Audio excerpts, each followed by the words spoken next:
하나님의 말씀은 열왕기상 21장 1절로 16절 단락 이세벨과 나봇이라는 제목으로 살펴보겠습니다.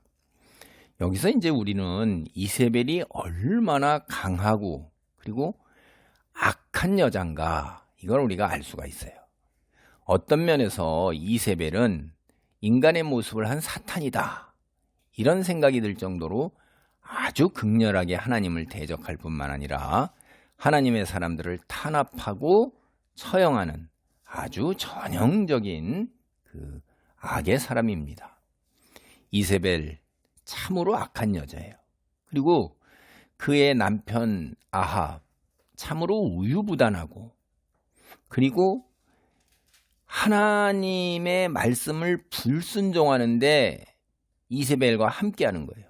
그리고 이제 그걸 넘어서서 뭐가 더 넘어서서 이제 사탄 같으냐 하면 아예 대놓고 하나님을 대적하며 죄를 짓는단 말이에요. 그 일에 앞장서는 거예요. 지도자로서, 왕으로서. 그래서 이 이세벨과 그 다음에 아합은 이제 소위 그 하나님 대적하고 거부하고 악한 일을 죄를 짓는 그 앞장서는 한 환상적인 환상적 커플이다 이렇게 얘기할 수가 있는 거예요. 둘이 아주 그냥 짝짝꿍이 잘 맞은 거죠. 열왕기상 21장 1절로 2절입니다. 그 후에 이 일이 있으니라. 이스라엘 사람 나봇에게 이스라엘의 포도원이 있어 사마리아의 왕 아합의 왕궁에서 가깝더니 아합이 나봇에게 말하여 이르되 내 포도원이 내 왕궁 곁에 가까이 있으니 내게 주어 채소밭을 삼게 하라. 내가 그 대신에 그보다 더 아름다운 포도원을 내게 줄 것이요. 만일 내가 좋게 여기면 그 값을 돈으로 내게 주리라. 이제 오늘 본문을 시작하는 걸 보면 그 후에 이 일이 있다 해서 그 후라고 얘기를 해요. 그게 열왕기상 16장 30절로 34절의 일, 그것을 가리키는 것입니다. 그러니까 오므리의 아들 아합이 그의 이전의 모든 사람보다 여호와 보시기에 더욱 악을 행하여 여로보암의 죄를 따라 행하는 것을 가볍게 여기고 시돈 왕 엣발의 딸 이세벨을 아내로 삼고 바알과 아세라를 섬겨 예배 이전의 모든 이스라엘 왕보다 예배가 아니라 옛전 그래서 이전의 모든 이스라엘 왕보다 여호와를 노하게 하였는데 이 시대에 이제 히엘이 여리고를 건축해서 여호수아의 저주대로 아들들을 잃는 사건이 일어났습니다. 그러니까 지금 제가 말씀드린 이러한 일들 후에 오늘 나봇 사건이 일어났다는 것입니다. 그러니까 단락의 중간에 이제 전쟁 이야기, 베나닷이 나오는 이야기는 삽입된 거예요, 이게. 예. 그래서 요약하면 아합이 이스라엘의 모든 왕보다 더 악하고 여호와 대신 바알과 아세라 종교를 갖다가 이스라엘의 국교로 만들어 버린 것입니다. 우리는 심판하시는 하나님께서 아합뿐만 아니라 그의 집안까지 모두 멸망할 것이라는 예언, 이거 앞서서 우리가 살펴보았어요.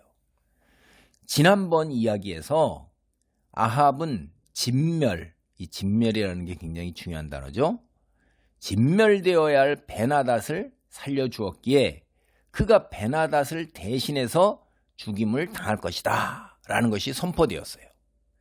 드디어 오늘 이야기에서 이제 엘리야가 아합과 그의 집안 구데타에 의해 뿌리가 뽑힐 것이다 이런 구체적 심판을 선언하는 겁니다.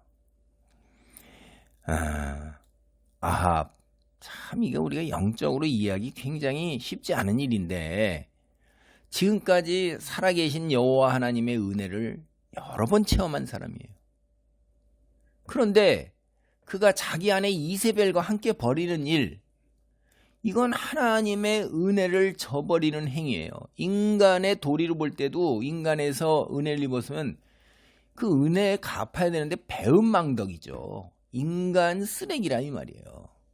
그리고 이건 동시에 또 뭐냐면 이스라엘이 하나님과 시내산에서 맺은 언약을 갖다가 저버리는 범죄 행위란 말이에요, 이게. 그런데 참 기가 막힌 거예요. 어떻게 이런 일에 앞장서는지 여호와 하나님이 살아계신 걸 보면서 바알이나 아세라는 죽은 신이고 참신이 아니라는 걸 다 알면서 참 범죄자 아합, 이세벨이 저지른 죄, 그들의 죄값으로 집안의 심판이 선언된다. 이건 너무나도 지극히 당연한 일이에요. 이게 뿌린 대로 거두는 거니까, 심은 대로 거두는 거예요. 그런데 이 아합 집안의 몰락에 있어서 결정적 역할을 누가 했습니까? 바로 그의 아내 이세벨이에요. 그 여자가 남편 몰래 음모를 꾸며서 죄 없는 나봇을 살해한 거예요. 이것이 하나님의 진노를 사는데 결정적인 방아쇠 역할을 한 것입니다. 사실 이 아합이 이 단초가 어디서 시작되는 거냐면 시돈에서 우상숭배를 하는 집안이에요. 이 이세벨의 집안이. 거기에 왕족인데 그 집안의 딸을 데려와서 결혼했다는 것부터가 단추를 잘못 낀 거란 말이에요. 결국 결혼 잘못해서 몰락한 겁니다. 이게 솔로몬은 수많은 이방인 아내들로 몰락을 해요. 거기는 뭐 온갖 종교를 다 들어와서 각각 가져온 그 이방 아내들이 제각각 우상들을 섬기는 거를 다 만들어 놨잖아요. 그런데 아합은요, 단 한 명의 이방인 아내로 몰락하는 거예요. 참 안타깝습니다. 물론 하나님의 형 집행이 잠시 보류돼요. 뒤에 보면. 그러지만 몰락을 향해 치닫는 그 내리막길을 가리고 있는 방향, 그거는 어쩔 수가 없는 거예요. 오늘 본문을 보면 이스라엘의 나봇이라는 사람이 살았어요. 그 이스라엘이라는 뜻이 하나님이 심으신다, 이런 뜻이에요. 그러니까 매우 비옥한 땅이죠. 사마리아에서 멀지 않았습니다.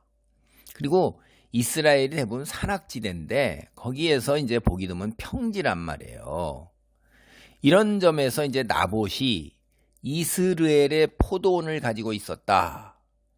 이게 이제 이밭이 매우 비옥하고 아합이 탐낼만 하다 하는 거예요. 그래서 이 나봇, 이 이름이 뭐냐면 싹이에요. 싹. 우리가 처음에 씨앗 심으면 싹 난다 이러잖아요. 그런 싹이라는 뜻이에요. 농부에게 굉장히 잘 어울리죠. 그렇죠? 그래서 포도 농사를 짓는 사람의 이름으로도 아주 적격이에요. 싹이 나니까 나무에서 싹 나고 땅에서 씨앗을 심었더니 싹이 난다 이 말이에요. 근데 이 나봇이 아합 왕궁 근처에 포도원을 가지고 있어요.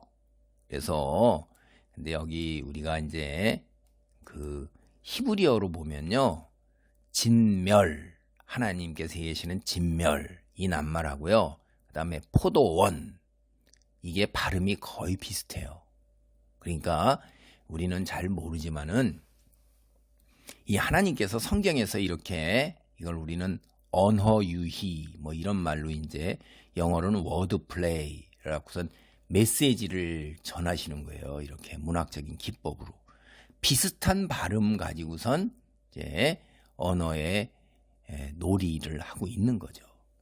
그러니까 아합이 진멸인데 진멸을 가지고서 이제 인해서 죽는 거예요. 포도원으로 인해서. 그렇게 하나님께서 진멸하라고 하신 자는 죽이지 않고 대신 남의 포도원의 주인을 죽여요. 진멸해야 할 자는 살려주고 진멸해야 할 자가 아닌 자기 백성은, 나봇은 진멸해요. 이게 아합이 하나님 말씀을 무시하고 자신의 탐욕을 채우기 위해서 자기가 스스로 진멸할 대상을 정하는 거예요. 근데 하나님께서는 아합을 왕으로 세울 때 돌보라고 하신 거지 백성을 진멸하라고 그러지 않았잖아요. 이건 뭐냐면 하나님이 주신 왕의 권력을 자기 생각대로 악용하는 아주 악한 자예요. 그러니까 이게 범죄 행위잖아요. 하나님 보시기에 죽어 마땅한 거죠. 이제 궁궐을 확장하고 싶었던 아합이 나봇에게 가서 포도원을 자기에게 넘기라고 그러는 거예요. 거기에다가 채소밭을 꾸미겠다는 거예요. 2절을 보면. 여기에 이제 중요한 상징적 메시지가 있는데, 이게 본문에 나오는 히브리어의 그 채소밭이라는 단어가 구약 성경에 사실은 이미 앞서 한 번 나왔어요.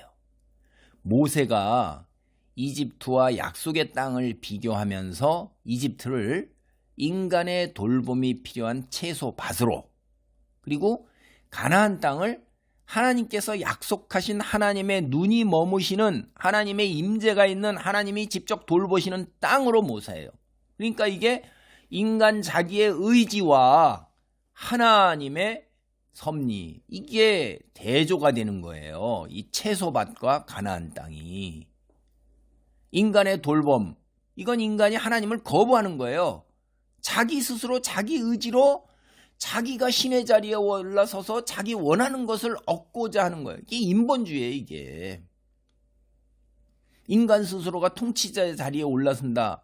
이게 아담의 범죄잖아요. 선악과를 따먹는 인간, 그게 심판의 자리에 올라서는 거란 말이에요. 하나님만이 심판하시는 건데, 그러니까 인간은 이런 남 위에 올라서고자 하는 이런 통치자의 자리, 심판자의 자리한 그 욕구와 본능이 범죄로 아예 DNA에 박혀 있어요. 죄를 지었기 때문에. 이게 구약 성경에서 이집트 우상 섬기는 세상이란 말이에요. 그래서 이집트는 성경에서요 세상이에요. 하나님이 아닙니다. 가나안 하나님이 함께하는 거예요. 천국이에요. 하나님이 임재가 있는 곳이에요. 신명기 우리가 11장 10절로 12절을 보면 이런 말이 있어요. 내가 들어가 차지하려 하는 땅은 내가 나온 애굽 땅과 같지 아니하니 거기에서는 너희가 파종한 후로 발로 물대기를 채소밭에 댐과 같이 하였거니와 너희가 건너가서 차지할 땅은, 제가 중간 생략하고요, 내 하나님 여호와께서 돌보아 주시는 땅이라. 연초부터 연말까지 내 하나님 여호와의 눈이 항상 그 위에 있느니라. 그러니까 채소밭은 인간이 발로 물대기를 해야 돼요. 돌봐야 돼요. 인간이 자기 의지로 해야 되는 거예요. 근데 들어갈 가나안 땅은 하나님의 눈이, 하나님이 돌보시는 땅이란 말이에요. 이게 거기 채소밭이라는 게 그런 거예요. 나봇이 차지하고자 해서 채소밭을 만들겠다는 거예요. 포도원. 전통적으로 성경을 보면요, 포도원은 하나님께서 특별히 돌보시는 거예요. 이스라엘이에요. 그게 상징적으로. 그래서 신약 성경에서도 예수님이 당신을 포도나무라고 그러잖아요. 우리가 포도나무에 접붙인 가지라고 그러는 거예요. 이거는요, 이스라엘 사람들은 금방 다 뭔 말인지 알아요. 포도원을 뭘로 만들어요? 채소밭으로 만들겠다는 거예요. 하나님의 돌봄이 필요한, 돌봄이 있으신 그것을 자기 의지로 자기 돌봄이 필요한 땅으로 만들겠다는 거예요. 이게 아합이. 그 이야기가 의미하는 바, 상징이 그런 거예요.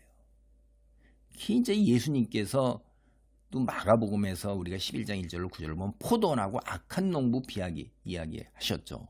그리고 요한복음에도 15장 1절에서 7절 하나님 포도원 농부라고 말씀하시는 거예요. 그래서 이게 제가 다시 한번 말씀드리지만 아합이 나봇의 포도원을 자기 채소밭으로 개조하려고 그랬다. 이스라엘을 이미 바알과 아세라를 섬기는 여호와 종교를 떠나서 우상 섬기는 걸로 왔는데, 그것도 이 땅도 이집트화하려는, 세상화하려는 그 상징성을 담고 있는 이야기예요. 이게 현실적으로 이미 아합은 이집트처럼 여호와를 섬기지 않고 대신 바알과 아세라 종교를 국교화했는데, 또 그거를 자기 왕국 옆에 더 구체화시키는 거예요. 이런 생각을 가지고 있는 왕이 여호와의 율법과 말씀, 이 귀에 들어올 리가 있겠어요? 눈에 담지도 않죠. 아주 등한시하는 거죠. 우습게 보는 겁니다. 이게 아합, 나봇이 원하면 더 좋은 포도원으로 보상해 주겠다는 거예요. 아니면 충분히 값을 쳐서 지불해 주겠다고 제안하는 거예요. 이게 그 2절이에요. 근데 나봇은 뭐라고 그래요? 열왕기상 20장 3절을 보면 나봇이 아합에게 말하되 내 조상의 유산을 왕에게 주기를 여호와께서 금하실지로다 하니, 나봇은요 조상에게 유산으로 받은 것을 남에게 파는 것, 여호와께서 금하신 불경한 일이다. 그러니까 우선 왕의 부탁인데도 단호하게 딱 거부하는 거예요. 농부가. 아합 뭐라고 생각해요? 포도원? 그거 거래할 수 있는 부동산이야, 땅이야. 근데 나봇은 그렇게 안 봐요. 자신의 포도원은 하나님의 말씀 율법이 거래를 금하는 하나님이 우리에게 주신 유산이다, 이렇게 생각하는 거예요. 하나님을 믿는 사람이기 때문에 하나님 말씀을 기준으로 해서 생각하고 판단해요. 그러나 아합 보세요. 하나님 믿지 않아요. 그러니까 자기 자신이 매사의 기준이에요. 자기 생각이 기준이란 말이에요. 그 땅 그거 뭐 이 땅이 뭐 어떻고 저 땅이 뭐 어떠냐, 더 좋은 땅 줄게, 아니 시세보다 더 쳐줄게, 이러는 거죠. 그러니까 이 기준조차도 사실은 이 하나님 믿지 않는 사람들은 그 기준조차도 늘 상황에 따라 변하는 거예요. 그때그때 달라요. 이게 세상 사람들의 모습이에요.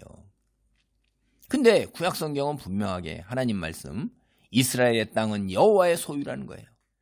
이스라엘 사람들, 너희는 그 땅을 잠시 빌려 사용하는 것이지, 그런 생각을 다 갖고 있는 거란 말이에요. 그게 뭐예요? 희년이라는 게 있잖아요. 어쩔 수 없는 상황으로 해서 현실에서 땅의 소유권이 다른 사람에 넘어갔으면 희년이 되면 원래 그 땅을 소유하던 그 집안, 가문으로 다 돌아가게 돼 있는 거예요. 그게 레위기 25장 23절로 28절이고 민수기 36장 7절로 12절이잖아요. 그 유일한 예외가 있어요. 성경에도. 넘어갔으면 안 되는 건. 그건 성 안에 있는 집이에요. 성 안에 있는 집은 레위기 25장 29절로 31절을 보면 성 안에서 있는 그 땅 차지하고 있는 대지 있잖아요. 1년이 지나면 물릴 수가 없어요. 그러니까 1년 안에 물려야 되는 거예요. 돈을 갖다 주고. 현실적으로 이제 이렇게 돼 있는데, 이 나봇의 거절에 이제 아합이 매우 마음이 상해요. 이어지는 이야기를 보면. 그리고 이게 마음이 상했다 이 단어가 바로 우리가 이 앞 이야기에 변장하고 아합을 만나서 심판을 선언한 선지자의 말을 듣고 그가 마음이 상한 일 있잖아요. 그거하고 동일한 표현이에요. 이 아합의 마음을 상하게 하는 사람들이 다 누구예요? 여호와의 말씀을 선포하거나 여호와의 말씀대로 살아가는 사람이에요. 응?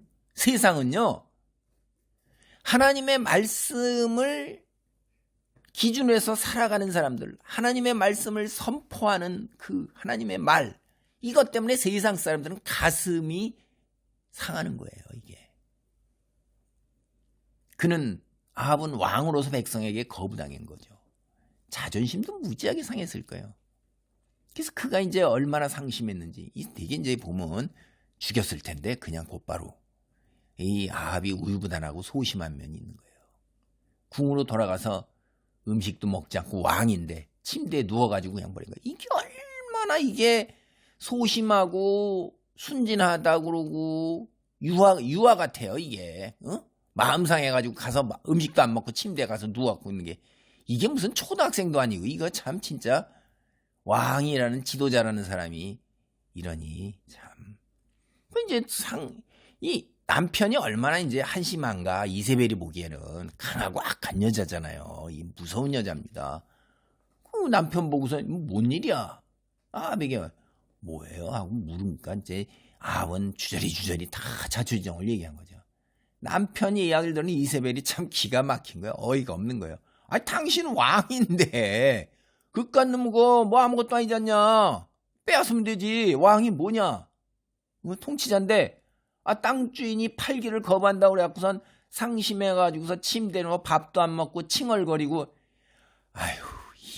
이게 진짜 왕 맞냐? 이게 이세벨이 볼 때 참 황당하고 기가 막힌 겁니다, 이게. 그래서 이세벨이, 그래도 이 이세벨이요, 잔꾀가 보통이 아니에요. 왜냐? 아합을 없애버리고 자기가 올라서는 것보다는 아합을 놔두고서 자기가 그렇게 누리는 게 나은 거기 때문에 데리고 있는 거예요. 그냥 달래는 거예요. 달래요. 그를. 네 거 만들어 줄게 내가. 하고 달래는 거예요. 어린애 달리듯이. 그래서 이거 이세벨이 권력을 사용해서 음모 꾸미는구나. 금방 이 말로 알 수 있는 거예요. 아합이 비록 하나님을 믿지 않고 이세벨을 따라서 하나님을 멀리한 자지만은 수단 방법을 가리지 않는 정말 질적으로 악하고 이런 자는 아니라는 걸 여기 알 수가 있어요. 우유부단하고 소심해. 근데 이 이세벨은 아니에요.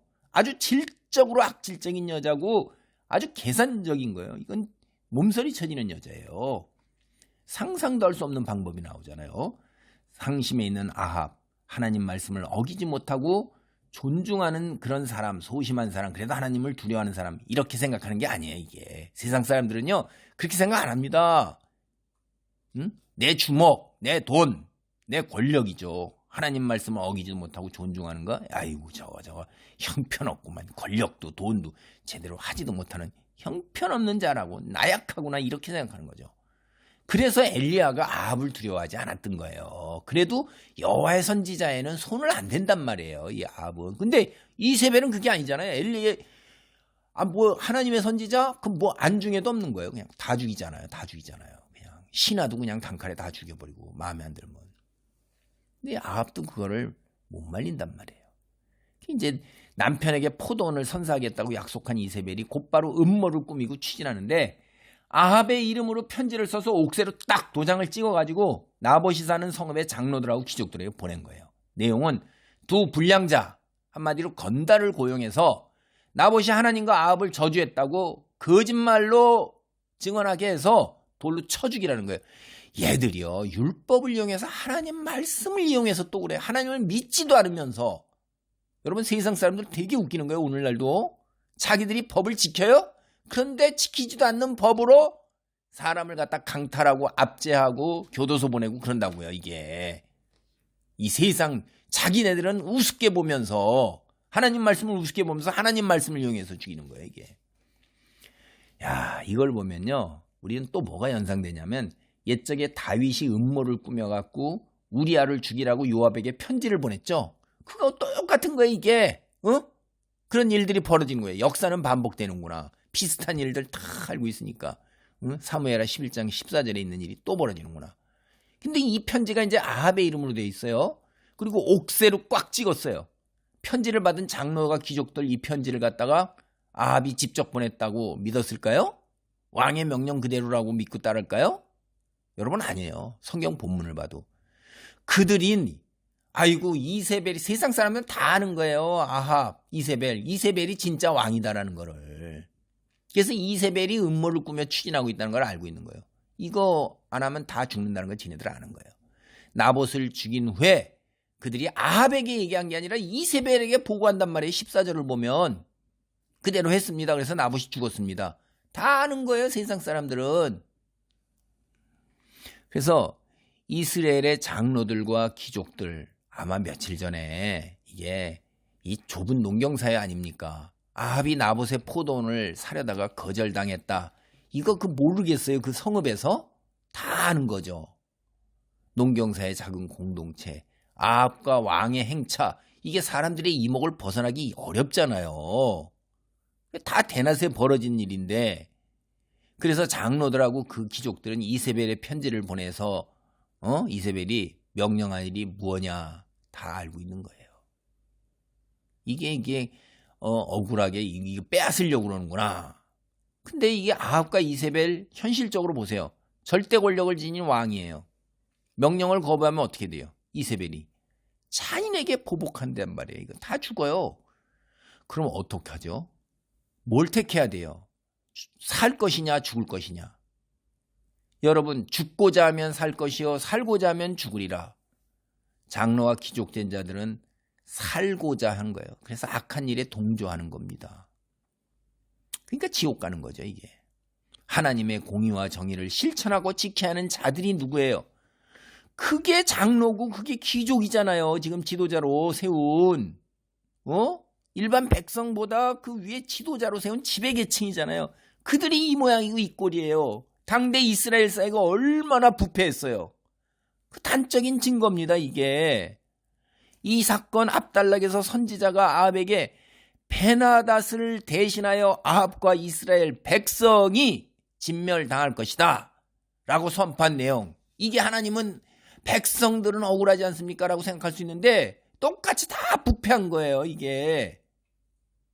그렇기 때문에 하나님의 진멸 선언되는 것입니다. 아합과 그 이스라엘 백성에게. 현실적으로 사실 저도 말은 이렇게 시켜야지만 부딪히면 저도 아마 거의 장로와 귀족처럼 갈 겁니다. 그렇게 부족한 게 우리 인간이에요. 하나님 말씀을 지키고 한다면 목숨 잃을 수 있는 거예요. 이스라엘 지도자들 하나님 말씀보다 현실에서 누리는 것들을 택하고 세상 권세와 타협한 거예요. 이게 세상 풍조예요. 오늘날은 우리 사회 보세요. 하나님 말씀이 어디 있고 도덕이 어디 있고 법이 어디 있어요. 제 생각에는 그래요. 사람들은 다 자기의 유익을 위해서 현실에서 누리는 그런 것들, 탐욕을 위해서 그냥 무리 짓고 자기 무리는 옳은 거고 다른 무리는 틀린 거예요. 똑같은 일을 해도. 저는 지금 그렇게 느끼고 있어요. 우리가 사는 사회가. 기독교인 우리가 바로 못 섰기 때문에 이렇게 무너져 내리는 것입니다. 그래서 우리 앞으로 하나님의 심판, 우리가 똑바로 더 현실에서 우리가 십자가를 지고 우리가 감당해야 될 거 감당하지 않으면 똑같은 심판 그대로 다 벌어지는 겁니다. 무서운 일이 벌어질 거예요. 오늘날도 이 우리가 살아가는 삶의 정황이나 이런 것은 예전하고 이 아합 시대하고도 달라진 게 아무것도 없다는 거예요. 저는 그렇게 느껴요. 경우에 따라서 하나님 말씀을 지키고자 한다면 사실 불편하기도 하고 경제적으로 손해볼 수도 있고 사람들로부터 무시당하고 조롱당하는 거, 이거 감수해야 되는 거예요. 십자가를 지는 좁은 길, 예수님이 가셨던 길이 세상 풍조를 따랐어요? 예수님이 오자마자서부터 복음서를 내내보면 종교 지도자들은 내내 대적해요. 그리고 그들이 이스라엘 백성들을 선동해서 로마 정부와 손을 잡아서, 총독과 손을 잡아서 예수님을 죽음으로 내몬 거지. 누가 로마 정부가 스스로 알아서 예수님을 죽음으로 처형했어요? 글로 내몰았어요? 십자가를, 근데도 예수님은 마다하지 아니시고 십자가를 쳤어요. 좁은 길을 가셨어요. 세상 풍조 따르는 많은 이들과 함께하는 넓은 길, 이거 굉장히 어려운 거예요. 저는 불가능하다고 봐요. 그리스도인으로서 세상 살아간다? 굉장히 어려운 일입니다. 내려놔야 되는 것들. 저는 불가능하다고 봅니다. 저도 불가능해요. 성령의 역사가 있을 때, 하나님의 도우심과 손길이 있을 때만 십자가를 질 수가 있는 것입니다. 그걸 위해서 기도해야 되는 거예요. 지금 잠깐 사는 세상에서 돈을 위해서, 건강을 위해서, 형통을 위해서 기도하고 있고, 기도원에서 맨날 그 짓거리 하고 있어요. 온갖 이제는 깃발도 흔들고 일어나가지고 목사까지 강단에서 또 온갖 모양으로 다 흔드는데 거기 나와가지고 모두 다 일어서서 흔들어요. 자기 나르시스예요. 그게 성령의 역사예요. 그게 왜 성령이 오셨다고 그러고 있어요. 세상 나가서는 거기서 와서 하는 거는 다 병낫기를 바라고 형통하기를 바라고 자기 힘들다고 자기 나르시스하고 있으면서 세상 나가서는 세상 사람들하고 똑같이 돈에 미쳐서 쾌락에 미쳐서 본능에 미쳐서 음란한 그냥 세상에 교회 안에 넘치고 도대체 아유 기가 막힌 거예요. 어쩌다 이렇게 됐는지 참 기가 막힙니다. 이스라엘 율법에 의하면 어떤 경우에라도 한 사람의 증언만으로는 사람을 처형할 수가 없어요. 이건 믿지도 않으면서 또 요걸 가지고 이용하는 거예요. 신명기 17장 6절이나 19장 15절, 민수기 35장 3. 그러니까 이세벨이요, 두 사람의 불량자 건달을 고용하라고 그러는 거예요. 그래갖고 나봇에 대해서 위증하게 만드는 거예요. 이 불량자, 이런 말 건달, 이게 전혀 도움이 되지 않는 자라는 뜻이에요. 그 원문의 그 문자적 의미가. 사회의 질서와 하나님의 정의, 공의를 지향해 나가는 일에 해를 끼칠 정 손톱만큼도 도움이 되지 않는 사람들이에요. 이게. 응? 이게 여기에 갈등에 이런 충돌에서 자신을 변호할 힘이 없어요. 나봇은. 그와 세상의 권세를 모두 지닌 왕, 정부와의 대결이에요. 당연히 이거 끝나는 거죠. 예수님도 그랬는데 예수님은 힘이 있으셔도 그 힘을 사용을 안 하셨어요. 그리고 힘이 없는 나봇처럼 예수님은 도살장으로 끌려가는 양같이 그렇게 하셨단 말이에요. 세상의 권세를 어떻게 당해요? 예수님이 그러셨는데 예수님을 뒤따르는 제자들 세상에 당하는 것입니다. 그것이 우리에게 주어진 운명이에요. 그걸 안 받아들이고 그걸 힘으로 이겨내려고 그런다? 기도로 이겨내야 되는 거지. 성경은 그래요. 하여간 여러분이 한번 살펴보셔요. 그런가 안 그런가. 하나님의 말씀을 지키려 했던 나봇은 역설적으로 하나님을 믿지 않는 사람들로부터 하나님께 망언했다는 그 모함으로 재판에 회부되는 거예요. 기가 막힌 일이 벌어지는 겁니다. 기가 막힌. 믿지도 않으면서. 그는 자신을 변변하게 변호할 기회조차도 갖지 못했어요. 예수님도 자기 변호할 기회도 없잖아요. 밤새 지네 율법에도 안 하는 건데 밤새 그렇게 해가지고서 성읍으로 끌려나가서 돌에 맞아 죽은 겁니다. 이게 가장 극한 형을 당한 거죠. 열왕기하 9장 26절을 보면 나봇의 아들들까지 모두 다 죽어요. 가족이 다 몰살당한 겁니다. 하나님 말씀을 따르고자 했지만 현실은 가족까지 몰살당하는 일이 벌어진 거예요. 눈물, 가슴 아프고 눈물 참 기가 막히게. 억울하고 원통하기가 말도 못하는 거예요. 나봇이 지키려고 했던 땅, 그의 조상들이 하나님이 주신 땅이에요. 그는 여호와의 말씀대로 이 땅을 지키고 그 말씀대로 순종하며 살려다가 세상 권세에 의해서 가족까지 다 살해당했어요. 지도자처럼 현실과 타협해서 아이고 그 포도원 땅 뭐 얼마나 더 좋은 걸 준다는데 더 많이 준다는데 그러면 여전히 포도 농사 짓고 자신과 가족을 지킬 수 있잖아요. 그랬다가 아합이 죽고 나면 다시 돌아와서 그 땅 차지하고 물려주십시오 뭐 이렇게 해서 차지하면 되잖아요. 이게 우리 머릿속으로는 그런 얘기들이 계속 맴돌잖아요. 나봇 일가를 살해한 자들 누구보다도 이스라엘 땅에서 여호와의 말씀과 율례를 지키고 보존할 수 있도록 열심히 노력해야 하는 그런 위치에 있었던 자리에 하나님께서 그런 위치에 올려놓은 자들이에요. 그들이 악한 권력의 시녀가 돼서 현실적으로 자기 걸 지키기 위해서 권력 탐하고 폭력에 가담한 것입니다. 하나님께서 이런 공동체를 가만두시겠어요? 그럴 리가 없어요. 그러므로 이스라엘을 향한 하나님의 심판 당연한 거예요. 나봇을 처형한 장로들이 귀족들 이세벨에게 그 사실을 알려요. 14절에 보면. 이제 소식을 딱 들었으니까 이세벨이 남편 아합에게 나봇 죽었으니까 가서 그 땅 가져라 이러는 거예요. 15절에. 그리고 이세벨 앞으로 나하고 아합한테 대적해봐라. 네 모두 다 나봇처럼 될 거다. 이거 본보기입니다. 본보기. 다 선언되는 본보기예요. 이거 금방 다 전국에 다 퍼져요. 그냥. 응? 이세벨 단순하게 바알과 아세라 종교를 전파하는 사람이 아니에요. 앞서서 뭐 이렇게 이스라엘 여호와 선지자 다 죽였어요. 다 죽였어. 거의 대부분 다 죽었잖아요. 전국에 다 뭐 이 소문 안 돌아요. 이 모든 일로 보면 이세벨은 여호와에 대한 경외가 없는 거냐, 도덕적 개념도 없고 여호와를 대적하는 사탄이고 괴물이에요. 이게 사람의 모습이지만.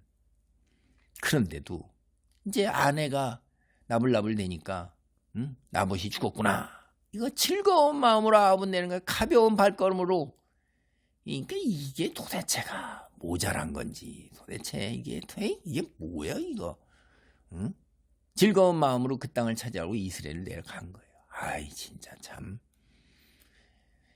그래서 순진하다 천진하다 뭐 이런 게 좋은 말이 아닌 것입니다. 분별력이 없고 지혜도 없고 완전히 이게 무슨 애들 같고 뭐 착한 척하지 마세요. 이게 참 기가 막힌 겁니다. 나봇은 오늘 이야기에서 아합의 청을 거절하는 한마디밖에 하지 않지만 그의 이름은 성경에서 계속해서 여러 차례 언급돼요. 실제로 그의 이름은 등장하는 횟수가요. 아합과 이세벨 이름 합친 것보다 더 많이 나와요. 왜 그럴까요? 여기 심지어 나봇이라는 이 이름은 그가 죽은 다음 14, 16절에만 6차례나 나와요. 성경에서 나봇을 이렇게 자주 등장하게 하는 것은 아합과 이세벨의 죄가 얼마나 큰 죄인가 하는 것을 극대화시키는 거예요. 장로들과 귀족들도 합세해서 이런 악의 권력으로 하나님의 백성 의인을 죽였다. 이 이야기를 하고 있는 겁니다. 아합의 통치 아래에서 이스라엘 어느덧 악의 소굴이 된 거예요. 이게 오늘 본문 이야기 전체에 보면 나봇의 그 온통함과 억울함, 이게 어우러진 악몽의 이야기입니다. 이게 오늘 말씀을 정리합니다. 하나님 말씀을 따랐던 나봇, 그리고 아합과 이세벨 장로와 귀족, 그리고 더불어 불량자, 이들이 다 활개를 치는 이런 이스라엘 공동체예요. 기가 막혀요. 근데 나봇이 이스라엘 공동체가 부패했다는 건 몰랐을까요? 자기 죽을 수도 있다는 건 몰랐을까요? 이미 벌써 다 알고 있는 거예요. 아합 왕이 바알과 아세라 종교를 이스라엘 국교로 정하고 이세벨이 여호와의 선지자를 대부분 다 살해한 걸 이건 모를 리가 없는 겁니다. 오늘날 한국 사회를 보면 인본주의고 물질주의고 향락주의예요. 뭐 동성애 뭐 인권 뭐 이렇게 하고 뭐 내세우면서 하나님 말씀을 우습게 여기는, 그리고 하나님 말씀 배대로 선포하면 이제 잘못하면 우리 큰 코 다치게 돼 있어요. 교회도 역시 세속화돼 있어요. 이미 우리가 다 알아요. 나봇도 역시 다 이스라엘 공동체 부패 잘 아는 겁니다. 왕의 요청을 거부할 경우에 자신의 생명이 위험하다는 것, 이거 당연히 아는 거예요. 우리가 이제 앞으로 이제 하나님 말씀을 따르고자 하면 점점 뒤로 가서 이제 감옥까지도 갈 수 있을 거야 돼요. 동성애 아니다라는 거 선포하고 뭐 이런 거 하면 뭐 인권 너희들이 잘못하고 이런 거 제대로 못했다 그래갖고선 그렇게 될 경지까지도 갈 수 있습니다. 근데 오늘을 사는 그리스도인 중에서 나봇과 같은 경우에 처하게 되는 사람이 얼마나 돼요? 이 북한에 사는 성도처럼 아주 특수한 경우에 한정되어 있는 거예요. 대한민국과 같은 이런 자유민주 국가에 산다면 나봇처럼 믿음으로 인해서 생명의 위협까지 감수해야 되는 이런 어려움, 경제적으로 다 절단나는 어려움은 없어요. 그러나 이제 경제적인 손해나 따돌림, 조롱 이런 거는 때때로 감당해야 할 수도 있습니다. 근데 제가 현실적으로 성도로서 이런 어려움을 기꺼이 감당하겠다, 그리고 난 믿음을 우선시하겠다, 이건 대단한 용기와 의지가 필요한 거예요. 제가 솔직하게 말하면 우리 능력으로 불가능해요. 사실 인간이 이렇게 선택할 리가 없거든요. 이거는 성령의 도우심, 그걸 힘입을 때만 가능한 것입니다. 그래서 오늘날 그리스도인으로 하나님 말씀에 순종하며 사는 것, 그 무엇보다도 최우선으로 하며 살아가고 있는 것, 과연 우리가 그린가? 할 때 그렇게 마음이 편하진 않아요. 마음에 돌을 얹은 것 같아요. 그런 지적을 하고 그런 이야기를 하는 사람한테는 귀를 막고 안 들으려고 그러고 안 가려고 그러는 거죠. 내 귀에 듣기 좋은 것, 축복이요, 치유요, 힐링이요, 형통이요, 이런 말 듣기 좋잖아요. 마음이 아프고 힘든데 내 마음을 토닥거려주고, 하나님은 사랑이십니다. 치유하십니다. 할 수 있습니다. 에휴. 나봇은 우리에게 그리스도인으로 세상을 사는 것이 만만하지 않음을 깨우쳐줍니다.